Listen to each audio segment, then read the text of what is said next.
Welcome to Historically Speaking.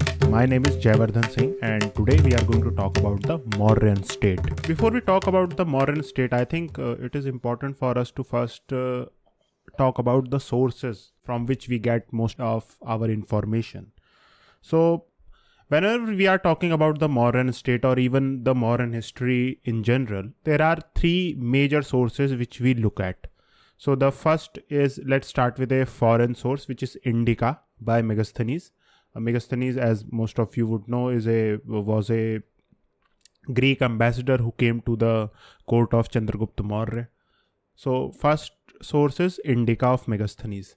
The second source is are the Ashokan edicts. Ashokan edicts can be divided into three types. So the first is, pillar edicts, the edicts which were written on the Ashokan pillars. The second is called major rock edicts, which were written on rocks. And these are quite extensive edicts. And the third is minor rock edicts. So these are not in that much detail, and they were the first edicts that were written by Ashok. So these are the three types of Ashokan edicts. Then what we see is that we have the last source for the Mauryan period is the Arthashastra. Now, before I think I will talk about the Mauryan state and its how historians have tried to understand the Mauryan state, it is first important to first know that most of these sources which we are talking about, it is only in the late 18th and 19th century that we have discovered that there was a Mauryan state, or for example these sources particularly like Indica, Ashokan edicts, we were able to read these sources only in the late 18th, 19th, or in some cases early 20th century. So we will see about this in this space. So first let's start with the Indica. So most of us know that it was written when Megasthenes came to the court of Chandragupta. Now in the Indica, as most of you would know, that the name Sandrocotus appears. So this is the Greek version of Sandrocotus. Now this is the period around when the British had established their rule in Bengal. So now they wanted to know the history of this region, and one of the texts which they were familiar with was the Indica. And by the way, Indica, we don't have a complete text. We have only fragments that later authors have used as a quotation or so we don't have the exact or the complete text. So first thing we should keep this in mind. Now, when they have established their rule in Bengal, and what we see is that in order to study Indian history, particularly ancient Indian history, they don't have the information of Sanskrit sources.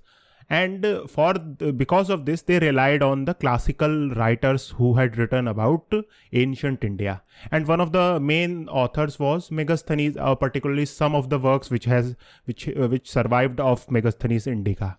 And it was only in January 1793 that we see William Jones has for the first time established the relation between Sandrocotus and Chandragupta.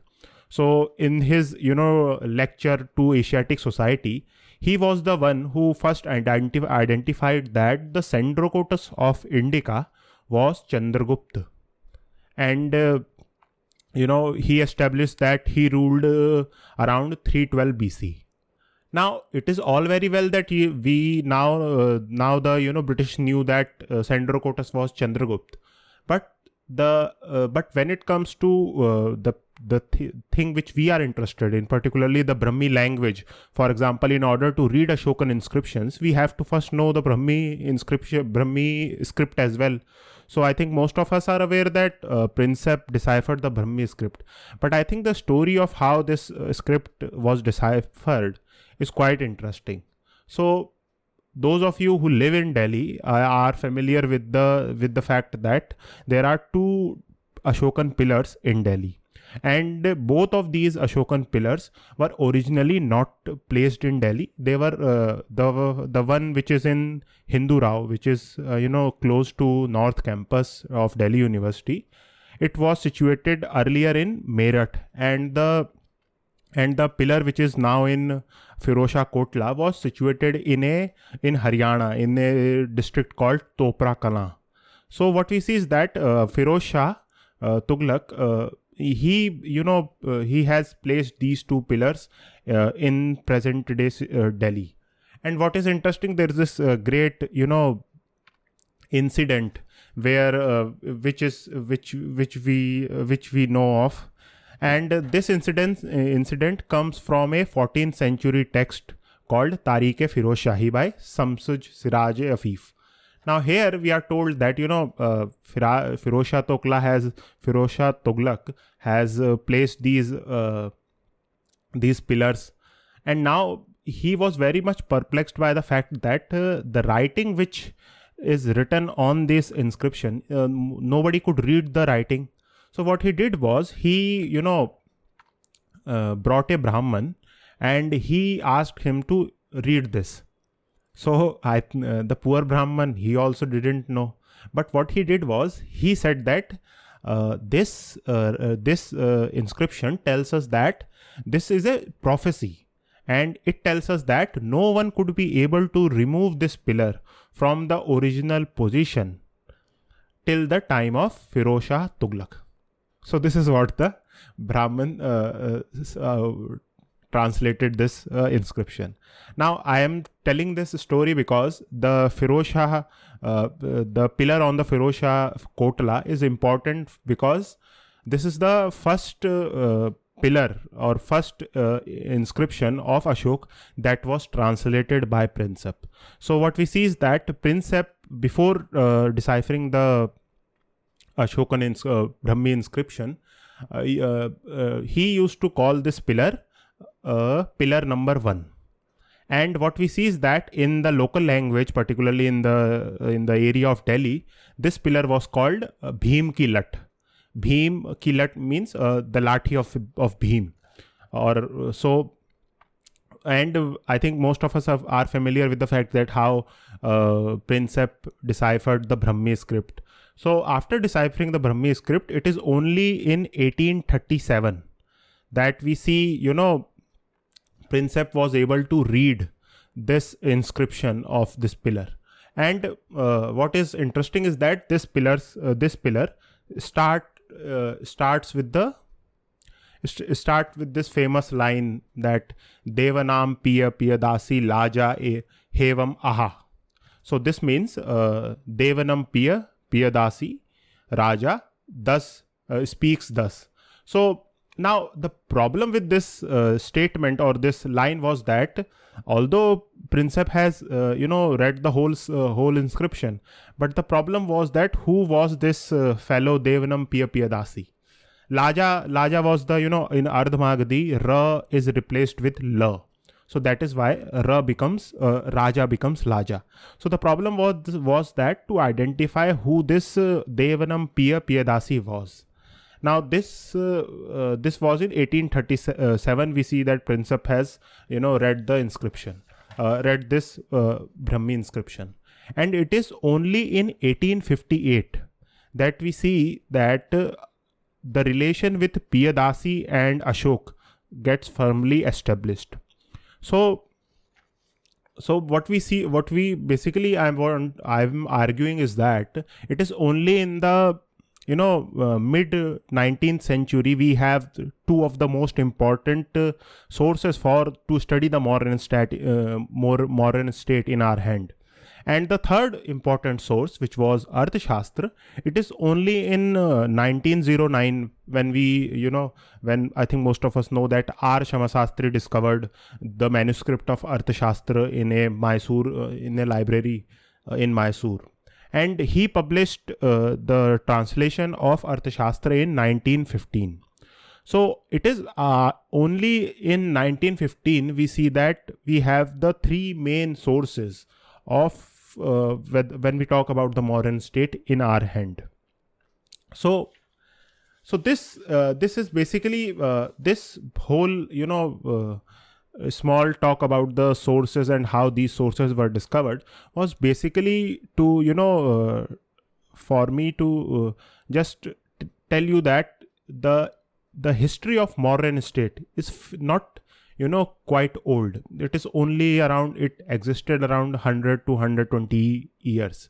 So this is quite important. Now what we see is that when we have all these three major sources in our hand, people started to interpret these sources, and the first thing they wanted to know is what kind of state this Mauryan empire was.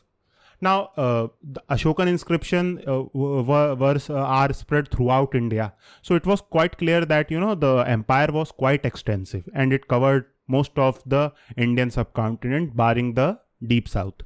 So what we see is that when we talk about the nationalist historians like R.C. Majumdar, and in their analysis, Mauryan state is described as centralized empire, which had a uniform administration.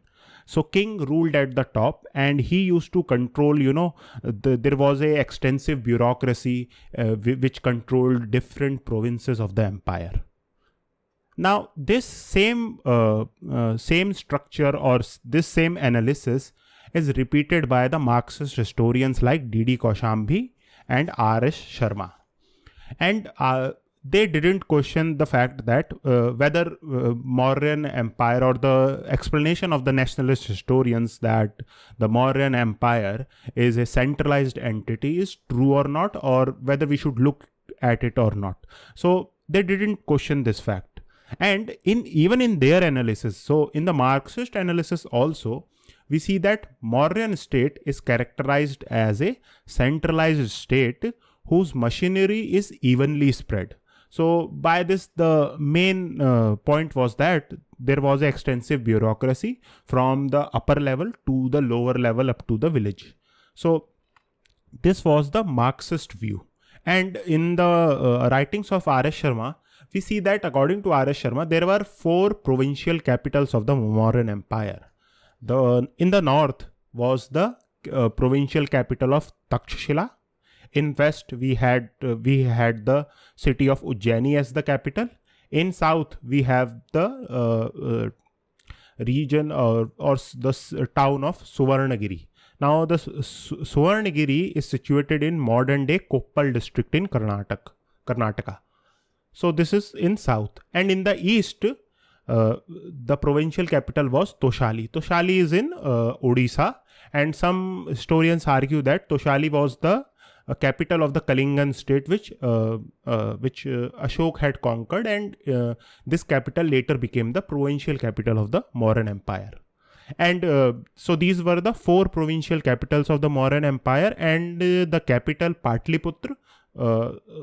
Now what used to happen was orders were taken from the center, and they were passed through these provincial capitals and down to the village level. So this was the whole this was how the Marxist viewed the Mauryan state. Now incidentally, even Romila Thapar had this view. Later she changed her view on the Mauryan state, but I think I will quote some lines from the earlier how Romila Thapar thought about the Mauryan state. So I quote: "The establishment of the Mauryan state ushered in a new form of government, that of a centralized empire. Areas lying within the empire were not confederated, but were regarded as subordinate to Mauryan rule. The Mauryan state was not composed of federal state, but Ashok desired complete control over the state and hence had to go to war against it.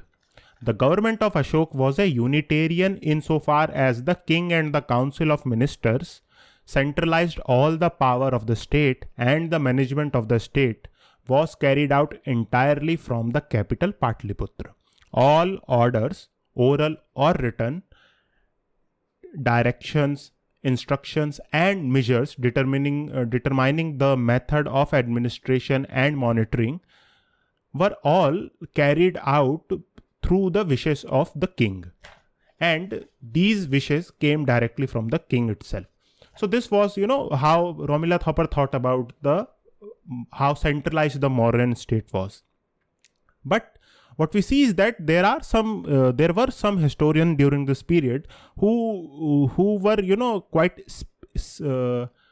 what we can say, skeptical of this claim. Although they didn't question the whole framework, but they were somewhat skeptical. So one example of this is the famous historian Radha Kumud Mukherjee.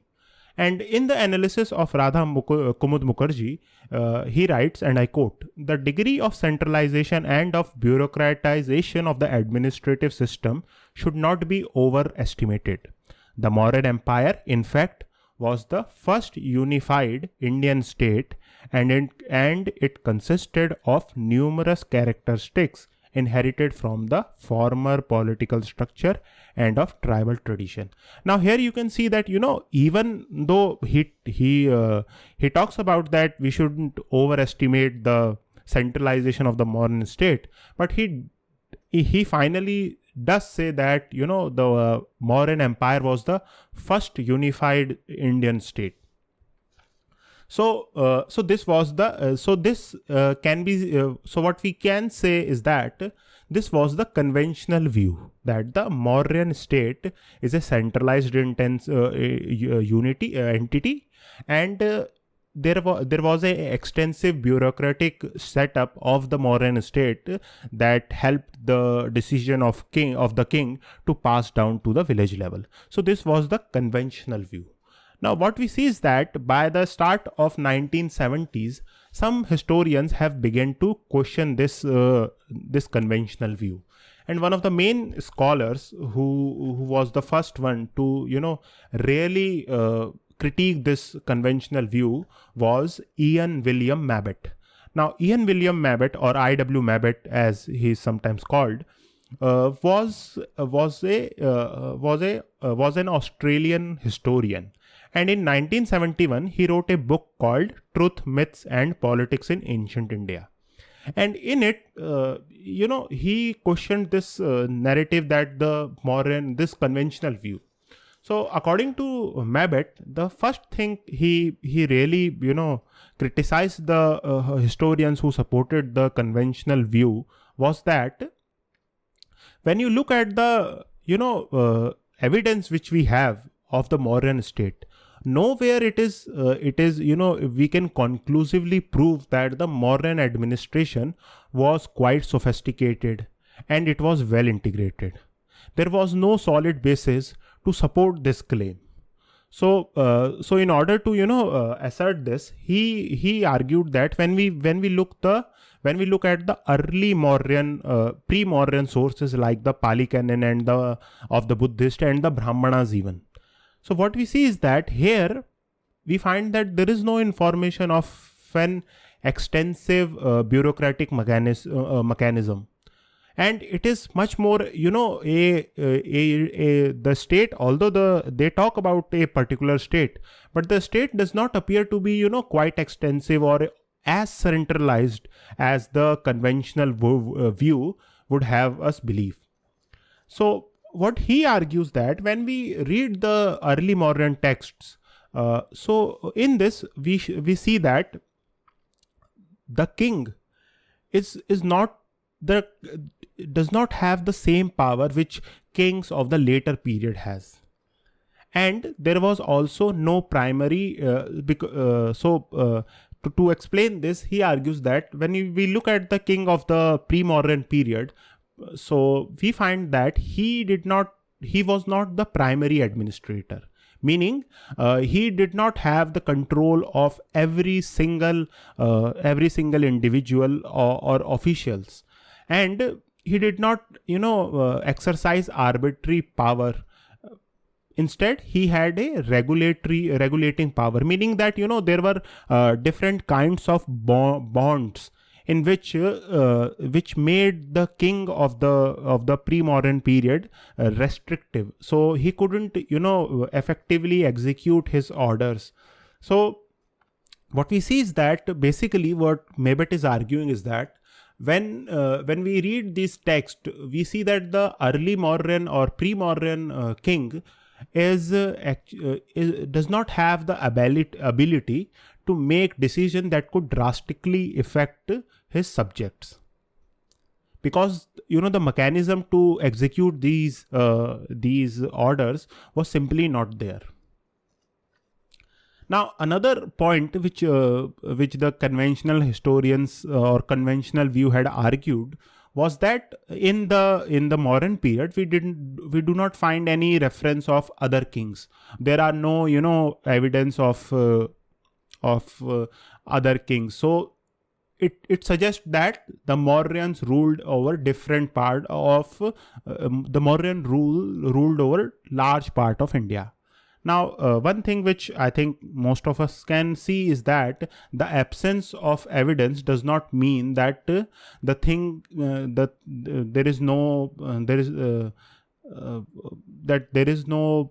possibility that there were kings present in the Mauryan period. Because even when we look at the historical records of the Mauryan period, we have only the Ashokan edicts. So to say that, since we don't have any evidence of other kings, it means that in the different parts of the Mauryan Empire, all the kings were subjugated by the Mauryans. So this is what Mabet argues. And another point which the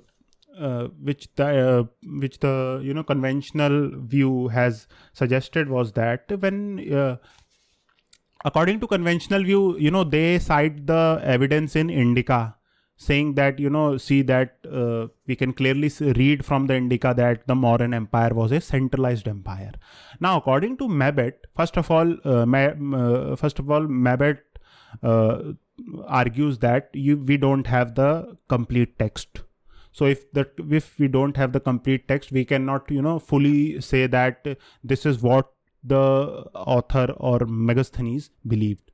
Secondly, even if you read the fragments of Indica that has survived, we find that in some aspects Megasthenes was completely wrong. For example, he talks about that Indians had there was 7 classes of people in India. Now it is quite, here Megasthenes is completely wrong, because even if we argue that, he had recognized the Varna system, there would have been 4 categories. Or even if we say that, suppose the slaves or the untouchables were different from the 4 Varnas, then it would mean that we have 5 categories. So where are the extra 2 categories? So this means that Megasthenes is wrong even in the fragments that has survived. So to take the argument of Megasthenes or to use Megasthenes' Indica as a source is quite problematic for Mabet. And even about Arthashastra, because according to the conventional view, most of their arguments were based on the Arthashastra. So even here, Mabet argues that, first of all, he believes that he questions Arthashastra itself. According to Mabet, we don't have exact date of when Arthashastra was written. And even if we believe that it was Kautilya who was the minister of Chandragupta Maurya, even if he wrote this text, there is no reliable evidence to prove that this text was not doctored or was not significantly added in the later period. So this is the first argument of Mabet. The second argument which Mabet tells us is that even if we believe that Arthashastra was written by Kautilya, and it is the text which has come down to us is the text which Kautilya wrote. Even if we believe that, first of all, can we say that this text applied to the whole Mauryan Empire? Second, he says that, so the first is, can we say that in the this text is applied to the whole Mauryan Empire, or should we say that the kind of administration which is portrayed in Arthashastra was restricted to the region around Patliputra? So this is the first argument. Second point which Mabbott tells us is that the Arthashastra is a prescriptive text. It is not a descriptive text, meaning Arthashastra does not describe the administration of the Mauryan Empire. Instead, Arthashastra tells us that how a empire should be governed, or how a state should be governed. So this is the main difference according to Mabbott, which one should realize. Now, about this prescriptive and descriptive, I will talk about this later because another historian have made a similar point. So this is the point. So this is about Arthashastra. Now, according to Mabbott, even when we so he is basically questioning the different sources which conventional view has used to establish that there was a centralized Mauryan Empire. So what we see is that now having questioned Indica and Arthashastra, the last thing which remains is the Ashokan edict. So according to Mabbott, when we read Ashokan edicts, we see that for Ashok, the ideal of kingship is a paternal one. So what does that mean? So when you read some of the passages of some of the edicts of Ashok, the edicts tells so the edicts goes like this: all subjects are my son, and because this is a direct sentence from the Ashokan edicts. So if that is the case, so what we are seeing that Ashok considers every subject his son or daughter. So this suggests that there was a paternal aspect to the kind of kingship that existed in the Mauryan Empire. And then when you analyze the Ashokan edicts, we find that there is no difference between moral guidance and administration. So to explain this more, when we read the Ashokan edicts, we find that in the Ashokan edicts, there is this, they talk about, what a person or what a subject should do and shouldn't do. They talk about that the people can kill certain, shouldn't sacrifice animals, etc. But we don't have enough evidence to, or we don't find any mention that Ashok is ordering the subjects or telling the subject that this shouldn't be done because it is against the rule of the state. Instead, he is using the moral argument. So there is no difference between what we can say is that Mabbott uses the term that there is no difference between the spheres of morals and politics. So the fact that Ashok is relying on the moral guidance instead of just telling the people that you should do this, not this, because if you are going to disobey my orders, I will send you to prison.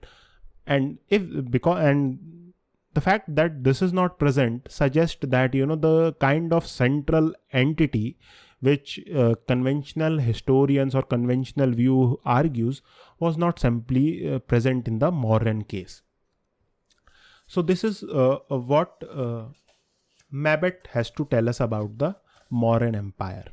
Now, another historian who was a French Indologist whose name was Gerard Fussman also questioned this whole narrative of how about this conventional view of the conventional view that Mauryan Empire was a centralized entity. So according to Gerard Fussman, he argues that when we look at the India of present, we find that there are different caste, religion, language, etc. And I think and there is no and it is quite obvious that in the Mauryan period this was also the case. So One question which he presents to us is that, so how can we see that the Mauryan Empire could unite these different groups into a single entity? So in order to explain this, Gerard argues that when we look at the different form of government or different states that existed throughout the world, there are two examples then that can tell us how different groups within a particular empire can be unified or can be governed in a single structure. So both of these examples which Gerard gives comes from the Persian region, and the first is the Achaemenid Empire and the second is the Sassanid Empire. Now in the Achaemenid case, according to Gerard Fussman, when we look at the Achaemenid Empire, we see that first of all the Achaemenid Empire is quite large. I think most of us are familiar with it. And when we look at the Achaemenid Empire, it becomes clear that Achaemenid Empire had different people with different cultures, religion. There were different races. There were different languages. So it was quite there was not much difference between the Mauryan case and the Achaemenid case. So in the Achaemenid case, what we see is that in order to effectively unify these different groups, the Achaemenid relied on two mechanisms. So the first was the army, and this army was the Median troops particularly. We are not talking about the troops which were supplied by the provinces. Instead, the Persian emperor had his own army which was based on the Median troops, and he used to control this army. So army was the one way through which the different regions of the empire were united. The second was the use of a institution called satrapies or kshatrapis, as the original Persian word, which later which later in the Greek version it became satrapies. So the satraps or kshatraps had autonomy, had a great extensive autonomy. So and by using these two mechanisms, so by giving autonomy to the satraps and also having a centralized or a standing army which was controlled by the emperor alone, the Persians could effectively unify the different groups that were present in the Mauryan Empire. And what we also see is that there was also this in the Achaemenid Empire, there was also a highly effective bureaucracy, and the Persian Empire, this broad area, was connected with extensive royal routes that were maintained, and the main reason was to simply transfer one information or to move armies swiftly from one region to another. So these were the mechanisms through which the Achaemenid Empire was able to control the different groups that were present. In the case of Sassanid Empire, we see that the same problem was there, that it had different classes different groups with different languages, races, ethnicity, etc. And here the problem was solved by the use of army. So army became the basis through which the different groups of people were controlled. But here the army was not centralized or was not controlled by the emperor alone. Instead, the army was recruited on feudal basis. So you have these feudal lords who maintained their own troops, and the Sassanid emperor relied on the cooperation of these feudal lords in order to control the different regions of the Sassanid Empire. So this was what we see in the case of Sassanid and Achaemenid Empire. Now, if we say that in the Mauryan case, there was this, different groups of people with different religion, caste and languages, etc.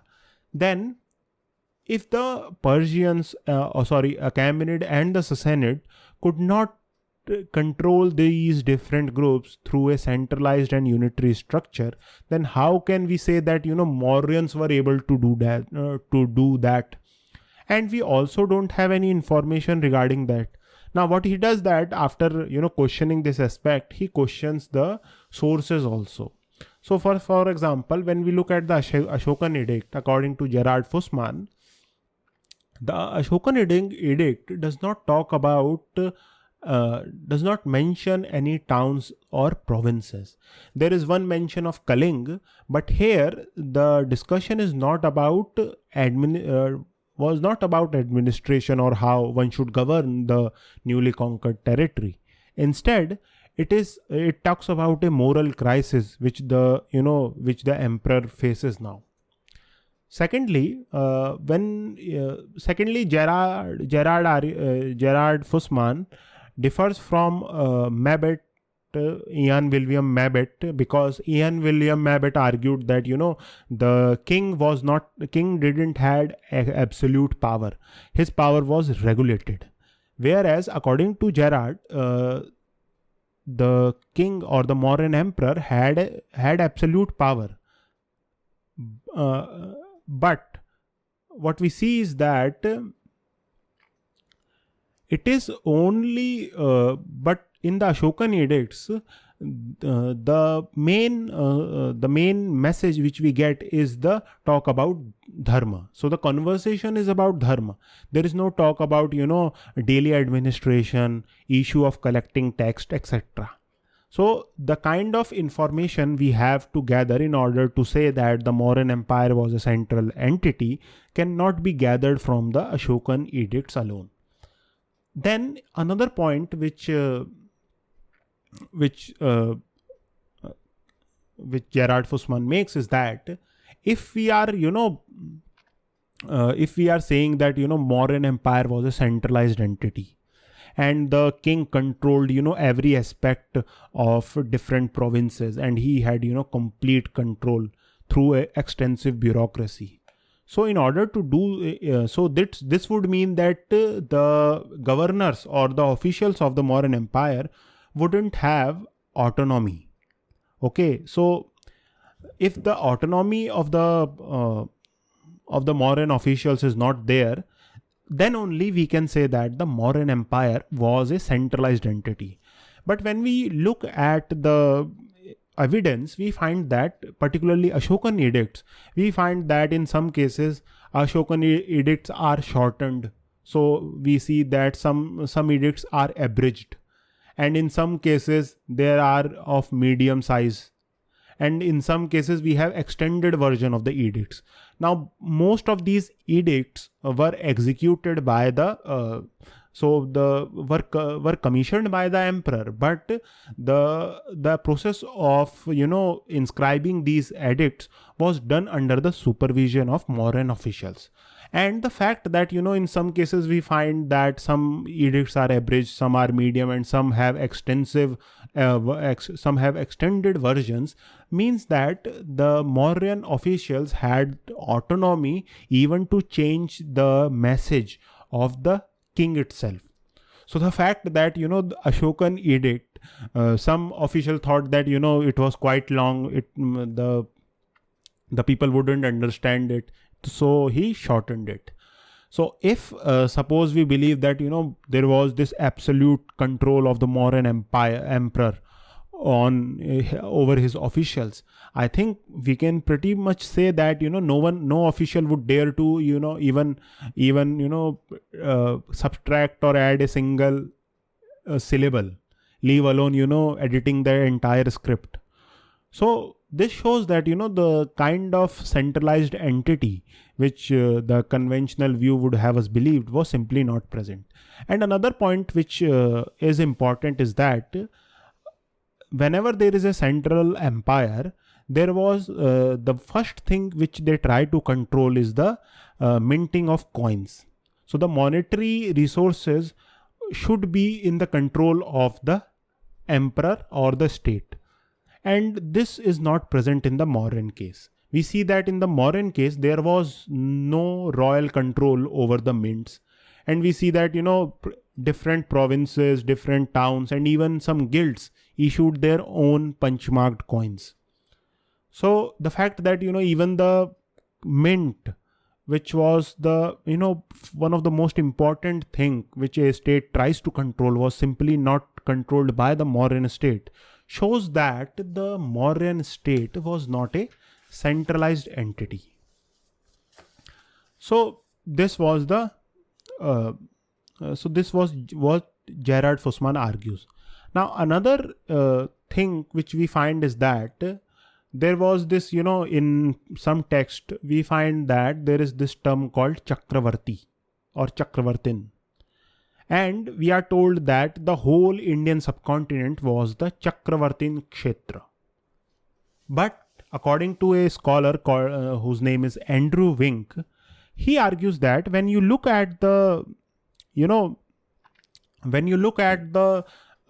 description of a Chakravartin or the Chakravartin Kshetra itself, we find that there is no explanation of how a Chakravarti is different from a regular king.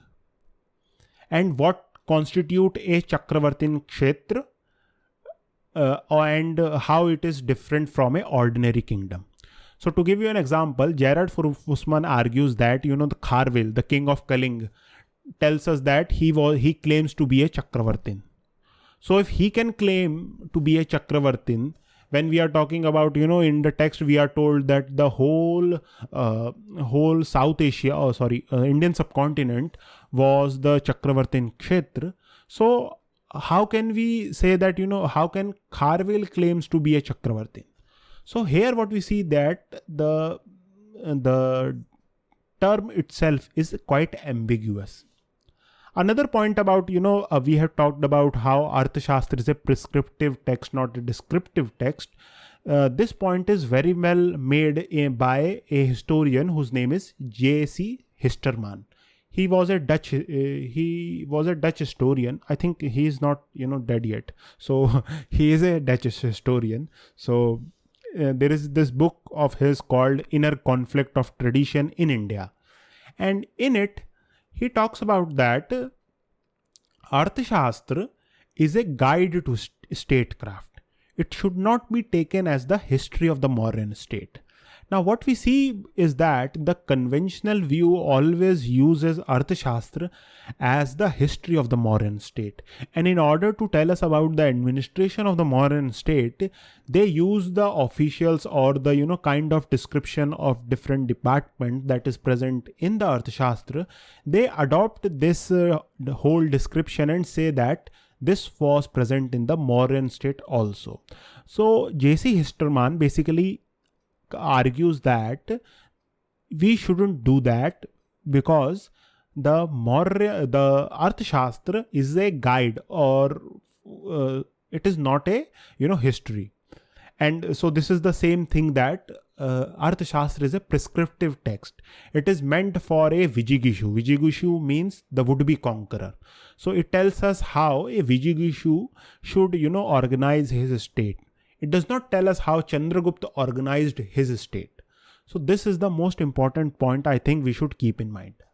Secondly, he argues that in the text itself, in the Arthashastra, there is this inner tension between the desire to have a universalistic bureaucratic state.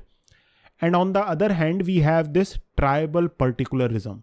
Now by this, this is quite, jargon which he has used, but basically what we can assume, to explain this, what we can say is that when you read Arthashastra, there is this, Kautilya has this always this fear of how to protect the king. And the various methods or prescriptions are deployed by Kautilya to solve this dilemma. And what we see is that if there was this a centralized monarchy which had deep roots in the Mauryan state. So this wouldn't have required, and the fact that there was always this danger on the king's life means that there was some sort of a the whole population of the Mauryan state still does not have this view that there was a centralized Mauryan king present in the palace of Patliputra. And whereas on the other hand, we see that every single department and how this department should function is explained by Arthashastra. So on one hand, we are talking about the king is literally terrified of his life, and on the other hand, Arthashastra is telling us how a particular department, how much a official of this department should be paid, how much this should be paid, means that there is this inner tension between the text itself. And secondly, he argues that, J.C. Histerman argues that in the Arthashastra, it appears that this tribal particularism aspect, he uses to say that in the Arthashastra, it appears that king was not, above everybody else. Instead, what we see is that king is first among the equal. So there is this, tribal aspect to the monarchy of the Mauryan period itself, or the monarchy that is portrayed in Arthashastra. Now, all of this suggests that the Arthashastra talks about a state that is not a strong state, but a weak state. And what Kautilya's main purpose is to establish a state that is strong enough. So this is the kind of dilemma which Kautilya faces. And secondly, it is a prescriptive text, not a descriptive text. So this is what Gerard Fussman has to argue. Now, coming to the last historian, whose name is Romila Thapar, I had earlier mentioned what was her earlier view. So, for those of you so I will just summarize that. Earlier, Romila Thapar believed that the Mauryan Empire was a centralized empire, and there was this, mechanism of council of ministries, and the king had a centralized power, and the orders were distributed from the center to the different part of the empire. So this was her view earlier. Now later, she changed her view, and she argued that the Mauryan Empire was not a centralized entity. Instead, it could be divided into 3 different regions. So the basis of division, according to Romila Thapar, was on 3 different aspects. So the first was the socio-economic relation between these 3 different regions. So these 3 different regions were the metropolitan state, core region, and peripheral region. So let's explain the metropolitan state first. So according to Romila Thapar, the metropolitan state is basically the region which was the base of the Mauryan Empire. So we are talking about the region of Magad. So the region of Magad was the base of the Mauryan Empire, and it is from here we see that the conquest and control, the effort to conquer and control began. So this was the Mauryan state. And to supplement this, she argues that when you read the Ashokan inscription, Ashok tells us that he is Raja Magadhe. So he talks about that I am the Raja of Magad. He does not talk about the fact that I am the Raja of Jambudvip, because the term Jambudvip does appear in the Ashokan inscriptions. But he believed that he was the Raja of Magad. So that this explains that Ashok knew that from where his power was derived.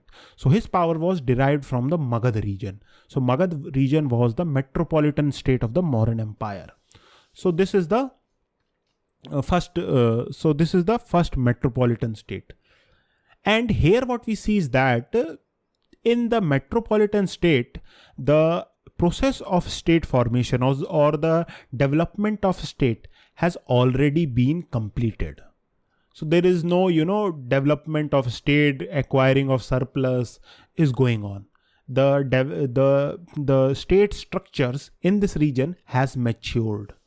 The second region of the Mauryan state, according to Romila Thapar, was the core region. Now, in the core region, we see that the state or the process of state formation has also completed. Now, this state was different because the core regions were conquered by the metropolitan state, and these core regions included, in the Mauryan case, Gandhar, Kalinga, Saurashtra, etc. So these were the core regions, and these regions were agriculturally rich. And what we see is that because there was this presence of a state structure within these core regions, the Mauryans had tax mechanisms in this region. So the people of core region also paid taxes like Bhag, Bali, Pindakar, etc. So this was the core region. Now we have the peripheral region. Now in the peripheral region comes the region of most of South India, large parts of South India, and some parts of North India. Now the peripheral regions are the regions where the state formation has not happened, or in some cases we see that some areas are in some areas the kind of polity which is present is tribal, and in some cases there is this transition from a tribal state to a small kingdom, but there is no presence of a state structure like there is this bureaucracy which collected tax. This is not simply present. And for the Mauryan state, the main purpose of a peripheral region was the fact that from peripheral regions, resources were acquired and it were used by the metropolitan state. So for example, since there is no presence of a state, there was no form of tax that was present, and instead raw materials like wood, gold, raw gold, not minted gold, and different kinds of pearls, etc. These were taken from the peripheral regions and they were brought to the metropolitan state. And so this is the whole view according to Romila Thapar. And Romila Thapar argues that the reason why Mauryan state the Mauryan state didn't last long was simply the fact that the metropolitan state did not make any significant effort to extensively broaden the state structure in the peripheral region. So according to Romila Thapar, the fact that in the peripheral region we find that the only purpose of having a peripheral region was to acquire resources or to exploit resources, means that the Mauryan state didn't even bother to create a state structure in this region. So that was the main reason why we see that Mauryan state declined. So this is the broad view of how historians viewed the Mauryan state.